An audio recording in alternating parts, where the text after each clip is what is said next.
Olá a todos, sejam todos bem-vindos a mais um vídeo da nossa série A Bíblia ao longo do ano, aqui no canal da Igreja Luterana de Interlagos. É sempre um prazer ter a sua companhia. Hoje, dia 16 de maio, queremos dar prosseguimento ao estudo de 2 Samuel com os capítulos 13 a 16. Vamos juntos? Iniciando então pela primeira parte, a parte correspondente aos capítulos, capítulo 13. Temos como principal destaque Amnon e Tamar, a história de Amnon e Tamar. Ocorrerá uma daquelas cenas de difícil digestão na Bíblia, o estupro na família do rei Davi. Ao ficar sabendo do estupro de sua filha Tamar, praticado por Amnon, que era meio-irmão da moça, Davi, embora furioso, não tomou nenhuma atitude. O poderoso rei mostra ser um pai ausente, um pai negligente. Se Davi tivesse agido, talvez tivesse impedido tanto o assassinato quanto a revolta posterior. E aí nós temos 3 questões a respeito deste capítulo. A primeira delas, Amnon agarra Tamar e propõe que ela se deite com ele. Como Tamar reage a ele? O que ela propõe era possível? Temos a resposta em 2 Samuel, capítulo 13, versículos 12 e 13, onde nós lemos: Porém ela respondeu: Não, meu irmão, não me force, porque não se faz uma coisa dessas em Israel. Não faça essa loucura, porque aonde iria eu com a minha vergonha? E você seria como um dos loucos de Israel. Agora, por favor, fale com o rei. Ele não impedirá que eu case com você. A proposta, então, de Tamar para o seu irmão estuprador, antes que ele cometa o crime, é de se casar com ele. E é evidente que Tamar, coitada, estava numa situação muito difícil. Ela estava sofrendo uma violência. A ameaça de estupro gera uma violência. E Tamar então propõe, no desespero, que aquele seu irmão maluco proponha casamento para com ela. Era possível? De certo modo era, porque eles não eram totalmente irmãos, mas apenas Amnon era meio-irmão de Tamar. Mas nós sabemos que não é o que vai acontecer. E o pior vem na sequência, questão 2. O que Amnon sente logo após estuprar Tamar? Temos a resposta em 2 Samuel, capítulo 13, versículo 15, onde nós lemos: Depois Amnon sentiu por ela grande aversão, e maior era a aversão que sentiu por ela do que o amor com que a tinha amado. Então disse: Levante-se e saia daqui. Amnon não apenas não seguiu as orientações de Tamar, como executou o seu plano e depois ainda expulsou a pobre irmã. Qual é a reação de Absalão, irmão de Tamar, ao estupro cometido por Amnon? É a terceira questão. Temos a resposta em 2 Samuel 13, versículos 23 a 29, onde nós lemos: Passados 2 anos, Absalão tosqueava suas ovelhas em Baal-Razor, perto de Efraim, e convidou todos os filhos do rei para irem até lá. Absalão foi falar com o rei e disse: Eis que este seu servo está fazendo a tosquia das ovelhas. Peço que o rei e os seus servidores acompanhem este seu servo. O rei, porém, disse a Absalão: Não, meu filho, não vamos todos juntos para não sermos pesados a você. Absalão insistiu, mas o rei não quis ir. Contudo, o abençoou. Então Absalão disse: Se o rei não quer ir, pelo menos deixe que meu irmão Aminon nos acompanhe. Porém o rei lhe disse: por que ele iria com você? Absalão insistiu, e o rei deixou que Aminon e todos os filhos do rei fossem com ele. Absalão deu ordem aos seus moços, dizendo: fiquem atentos. Quando o coração de Aminon estiver alegre de vinho, e eu der uma ordem para matá-lo, então matem-no. Não tenham medo, pois sou eu quem está ordenando. Sejam fortes e valentes. E os moços de Absalão fizeram com Aminon como Absalão lhes havia ordenado. Então todos os filhos do rei se levantaram, cada um montou a sua mula e fugiram. Portanto, Absalão vai se vingar do estupro de sua irmã Tamar, ordenando a morte de Aminon. E aí chegamos ao capítulo 14. Capítulo 14 tem como destaques: Absalão volta para Jerusalém, a beleza de Absalão, e Absalão é admitido à presença de Davi. Joabe venceu a resistência do rei, assim como Natã fizera, mas o fez com um pleito judicial inventado. Desta vez, o apelo foi para que o rei anulasse o dever do parente mais próximo de vingar seu parente assassinado. A mensagem para Davi era óbvia. Ele estava disposto a passar por cima da lei no caso de um dos seus súditos. Logo, por que não fazê-lo no caso do seu próprio herdeiro? Joabe conseguiu o que queria e Absalão voltou do exílio. Mas 2 longos e frustrantes anos se passaram até que fosse admitido à presença de seu pai. O relacionamento entre os dois havia sofrido danos consideráveis. Temos uma questão neste capítulo 14 que é a seguinte: após uma estratégia montada por Joabe, o rei Davi é convencido a permitir o retorno de Absalão a Jerusalém. Sob qual condição? Temos a resposta em 2 Samuel 14, versículo 24, onde lemos: mas o rei disse que ele volte para sua casa e não veja a minha face. E assim Absalão voltou para sua casa e não viu a face do rei. A condição que Davi vai dar para o retorno de Absalão é que ele não apareça na sua frente. Tamanha a bronca do rei. Não era para menos, apesar do que Aminon tinha feito a Tamar.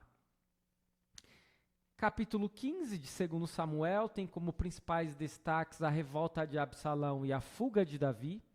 A lealdade de Itai, Zadok, Abiatrai e Hussai voltam para Jerusalém.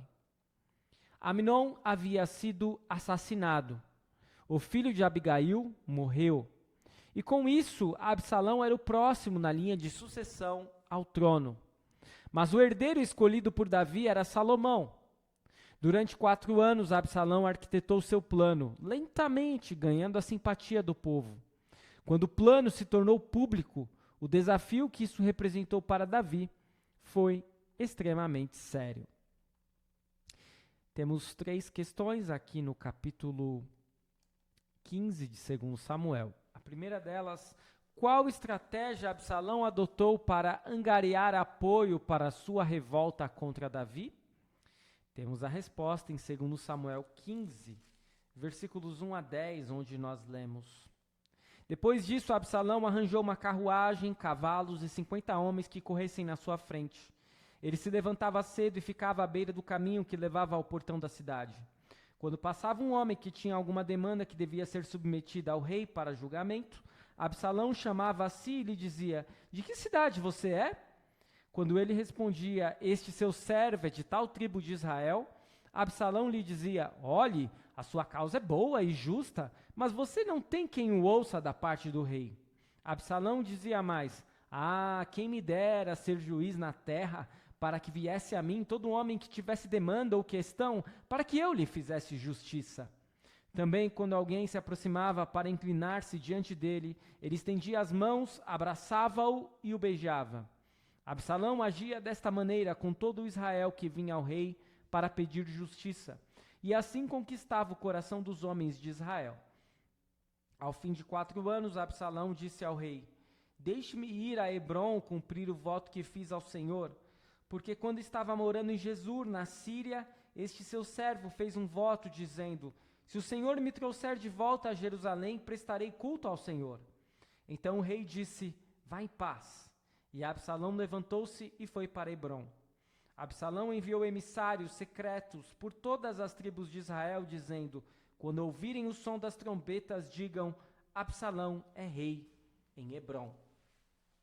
Então perceba que Absalão, ele se utilizou de uma estratégia muito sagaz, mas também traiçoeira. Ele ficava nos portões do reino e o que ele fazia? Ele angariava apoio, dizia às pessoas que elas não seriam ouvidas pelo rei e que se ele fosse rei, ele seguramente ouviria as pessoas.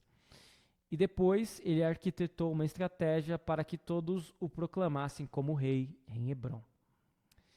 Qual que será a reação de Davi ao saber do apoio angariado por Absalão? Temos a resposta lá em 2 Samuel 15, versículo 14. Diante disto, Davi disse a todos os servos que estavam com ele em Jerusalém: levantem-se e vamos fugir, porque não poderemos nos salvar de Absalão. Saiam o mais depressa possível para que ele não nos alcance, lance sobre nós a ruína e passe a cidade a fio de espada. Davi, o rei de Israel, vai fugir. Esta é a reação de Davi. Talvez você pense, mas ele foi um covarde? Talvez você pense, mas Davi, ele tinha todo o poder, ele era rei. Mas mais do que ter poder, mais do que ser corajoso ou covarde, Davi é sábio. Ele sabe o que faz. Ele sabe que havia perdido o apoio e por isso ele vai se utilizar de uma estratégia de recuar. Mas não significa que Davi irá tirar totalmente o seu time de campo. Questão seguinte diz assim: ao sair de Jerusalém, Davi recomenda que seu amigo Hussai fique em Jerusalém. Sob qual recomendação?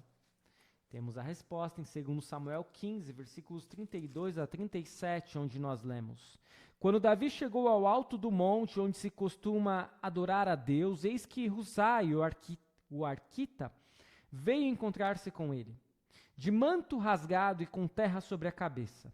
Davi lhe disse: se você for comigo, será um peso para mim. Mas se voltar para a cidade, disser a Absalão: eu serei, ó rei, seu servo, como no passado fui servo de seu pai, assim agora serei seu servo. Você poderá me ajudar a frustrar o conselho de Aitofel. Os sacerdotes Zadok e Abiatar estarão lá com você. Conte a esses sacerdotes tudo o que você ouvir no palácio real.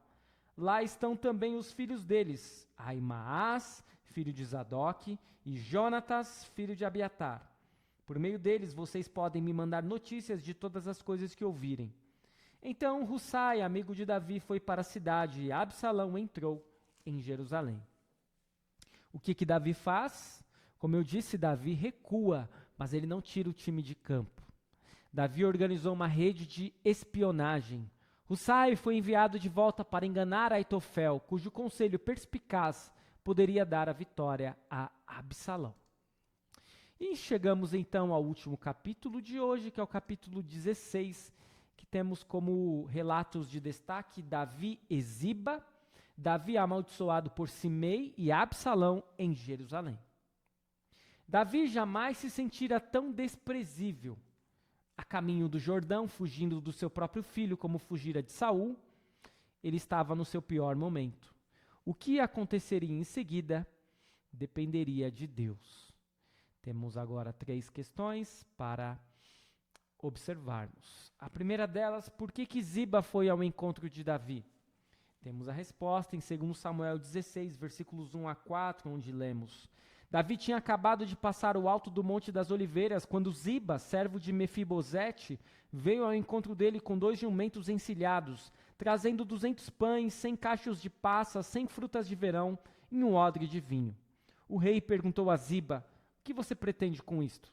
E Ziba respondeu: os jumentos são para a casa do rei, para serem montados, o pão e as frutas de verão para os moços comerem, o vinho para os cansados no deserto beberem. Então o rei perguntou: onde está o neto de seu senhor? Ziba respondeu: eis que ficou em Jerusalém, pois disse: hoje a casa de Israel me restituirá o reino de meu avô. Então o rei disse a Ziba: tudo que pertence a Mefibosete é seu. Ziba respondeu: eu me inclino e que eu encontre favor diante do rei, meu senhor. Eis então o que acontece, porque que Ziba vai ao encontro de Davi. Ele deseja encontrar favor diante de Davi e ele deseja denunciar, vejam vocês, Mefibosete, aquele mesmo, filho de Jonatas, que recebeu todos os favores do rei Davi. O obsequioso Ziba claramente tinha em vista os seus próprios interesses. Mefibosete, mais tarde, vai negar as acusações feitas contra ele. A próxima questão diz o seguinte: qual foi a reação de Davi diante da maldição de Simei? Enquanto Davi está caminhando, um homem está o amaldiçoando. Temos a resposta em 2 Samuel 16, versículos 10 a 12. Mas o rei disse: que tenho eu a ver com vocês, filhos de Zeruia? Deixem que a amaldiçoe, pois se o Senhor lhe disse: amaldiçoe Davi, quem poderia perguntar por que você está fazendo isso? E Davi disse a Absai e a todos os seus servos: se o meu próprio filho quer me matar, que dizer desse benjamita? Deixe-no em paz, que a amaldiçoe, pois o Senhor lhe ordenou. Simei via com sádico prazer a queda do homem que havia roubado o trono da sua família. E o que Davi faz diante dessa maldição? Não o impede, não retruca, não manda ninguém matar aquele homem, simplesmente aceita, como se esta maldição fosse do próprio Deus. Talvez Davi soubesse dos seus multiformes pecados e estivesse tão arrependido que se observasse como aquele que merecia, de fato, ser amaldiçoado. Última questão: que conselho Absalão recebeu de Aitofel ao chegar em Jerusalém? Temos a resposta em 2 Samuel 16, versículos 21 a 23, onde nós lemos: Aitofel respondeu a Absalão: tenha relações com as concubinas de seu pai, que ele deixou para cuidar do palácio.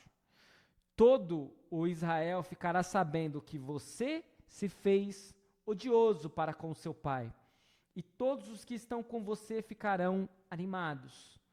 Então armaram uma tenda para Absalão no terraço, e ali, à vista de todo Israel, ele teve relações com as concubinas de seu pai.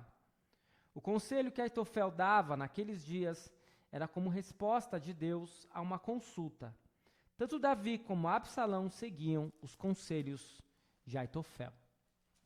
Portanto, o conselho de Aitofel será para Absalão se deitar com as concubinas de Davi, e assim demonstrar ao povo que não haveria nenhuma forma de reconciliação com seu pai. Nenhum rei perdoaria tamanho insulto público. E assim tudo aconteceu conforme Natã havia previsto. Esta primeira parte do nosso estudo, com os capítulos 13, 14, 15 e 16. Chegamos agora à segunda e última parte, com os ensinamentos para hoje. Temos 6 ensinamentos. Vamos ao primeiro. O desejo de Aminon por sua irmã, Tamar, o levou a cometer um crime grave contra ela. E Davi, levado por um amor equivocado por seu filho, ou por uma fraqueza provocada por sua natureza pecaminosa, falha ao não promover a justiça. Seu modo de agir prepara o terreno para que haja ainda mais violência em sua família. Os desejos concretos de nosso coração, quando nutridos em vez de resistidos, podem provocar um mal maior, que muitas vezes acaba em morte. Nós precisamos de restrições e da orientação da lei. Segundo ensinamento, para muitos a vingança realizada por Absalão ao estupro de sua irmã é justa. No entanto, precisamos lembrar que a vingança não deve ser feita pelas nossas próprias mãos.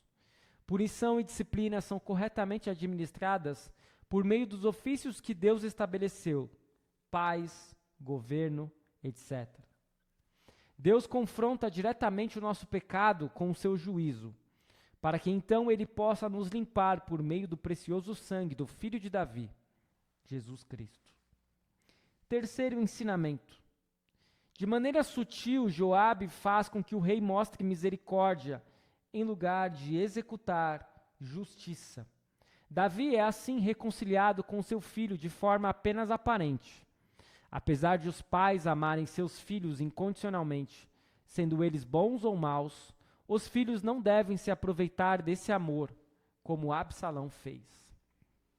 Quarto ensinamento. Tendo Absalão oficialmente se reconciliado com o rei, ele inicia sua campanha pelo trono. Ele não se contenta em furtar corações, então planeja roubar o trono.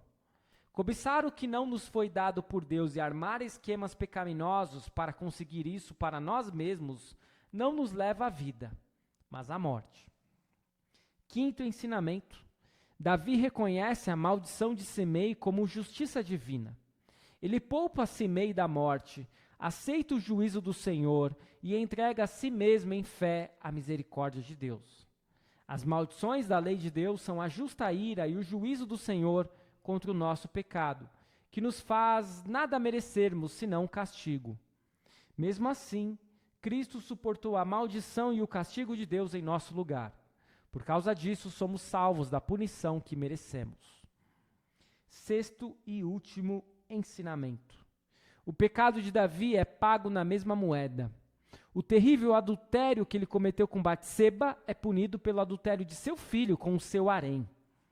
Infelizmente, alguns pecados levam a mais pecados e envolvem outras pessoas numa espécie de teia do mal. Deus não permite que isso passe impunemente. Entretanto, Deus está sempre agindo para nos salvar do nosso pecado. Por nossa causa, o próprio Senhor sofreu o abandono e a traição de seus amigos e a humilhação pública da crucificação, para que nós fôssemos justificados por sua graça. É isto por hoje. Eu espero que este vídeo tenha sido de proveito para você. Continue seguindo o nosso projeto A Bíblia ao longo do ano, aqui no canal da Igreja Luterana de Interlagos. Amanhã iremos retornar com mais 4 capítulos do livro de 2 Samuel. Muito obrigado por acompanhar este vídeo. Até o próximo vídeo. Fique na paz do Senhor.